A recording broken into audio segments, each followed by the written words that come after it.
Hello students, this is 11th class chemistry. The topic is applications of electrochemical series. We have seen that electrochemical series is a arrangement of different electrodes or substances in the decreasing order of their reduction potentials. So here I have taken some elements and this electrode potential or reduction potential. This is a reducing order of their electrode potential. So one application is that we can know from this table the relative strengths of oxidizing and reducing agents. How? You see that in the top of this table we have those which have higher reduction potentials, which means that they get readily get reduced. Here we have fluorine, so it is the most powerful oxidizing agent because it gets reduced, so it helps others to get oxidized. So when it has a strong urge to get reduced, it is a strong oxidizing agent. So we can say that when we move down in this group, down this table, we see that the reduction potential goes on decreasing, which means that the oxidizing power goes on decreasing. It means on the top of this table we have strong oxidizing agents, and on the bottom we have weaker these oxidizing agents. In other words, we can see that at the bottom of the table we have strong reducing agents. Since these get easily oxidized, so they are strong reducing agents.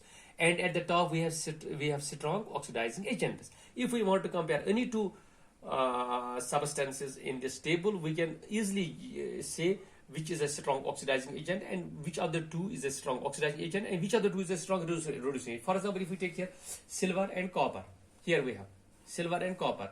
Since silver occupies an upper position, so it is a strong oxidizing agent than copper. Okay. In other words, we can say that the copper is a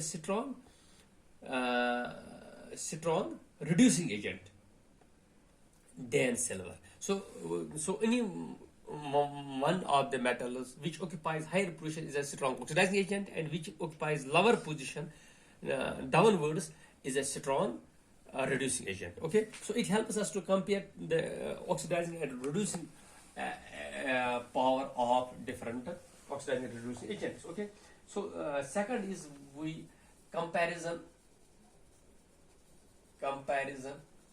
of reactivities of metals.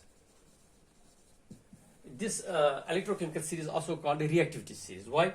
You can see we have a whole range of metals in here. Okay, metals generally lose electrons and undergo oxidation. Okay, the more reactive or a stronger metal is one which easily loses electrons. Okay, so here we can compare those which are down in the position have very low or negative reduction potentials, which means that they have a higher tendency to lose electrons. Okay, so we can compare any two substances. For example, if we want to compare this iron and lead, here you can see that lead occupies a lower position than this. It means that lead is in one word, is a strong reducing agent. In other words, we can say it is more reactive than this because it will easily lose electrons and undergo oxidation. Similarly, if we compare zinc and lead, zinc is more reactive than lead, or zinc is more reactive than iron. Zinc is more reactive than this copper and this silver. Okay. Similarly, we can go down. We have sodium.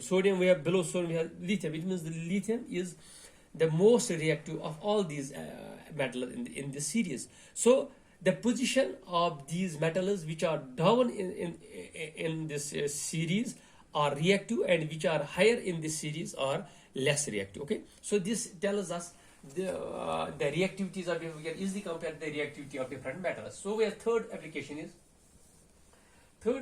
calculation of EMF. Calculation of EMF, we have already seen that it is equal to standard electrode potential of cathode minus standard electrode potential of anode. Okay,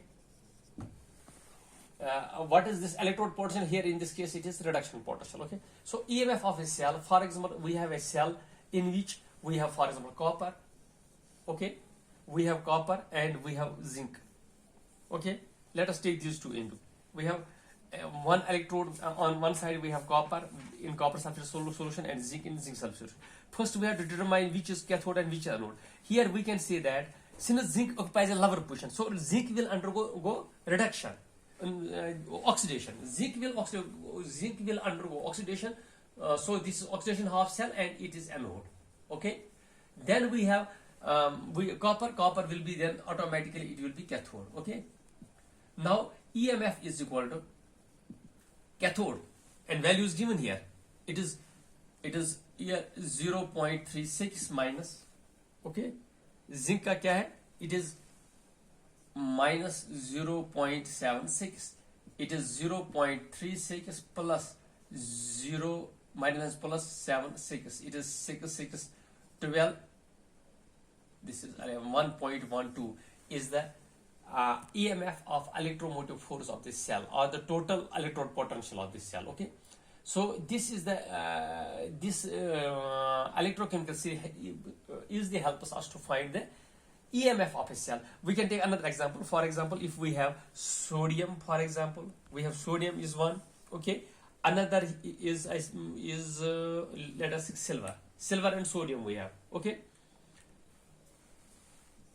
Or let us take this silver and iron, silver and copper. Let us take. Okay, silver and copper. So in this case, since copper occupies a lower position, it will get oxidized. So copper will be the anode, and silver will be cathode. Copper will get oxidized, and silver will get reduced. Okay, and silver is cathode. So here we have this value, EMF. Let me write EMF is equal to of cathode, since it will be cathode 0.80. Okay, minus is electrode potential. This is minus 0.36 and it becomes 4.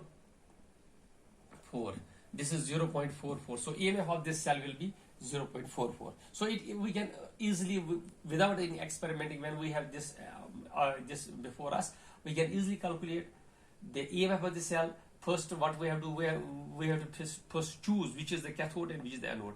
The higher in position will be a cathode and which is lower in position will be anode. And then we will this value of reduction potential of cathode of anode will be, we need to subtract it from that of cathode. The value which we get is it is EMF. Okay, thank you.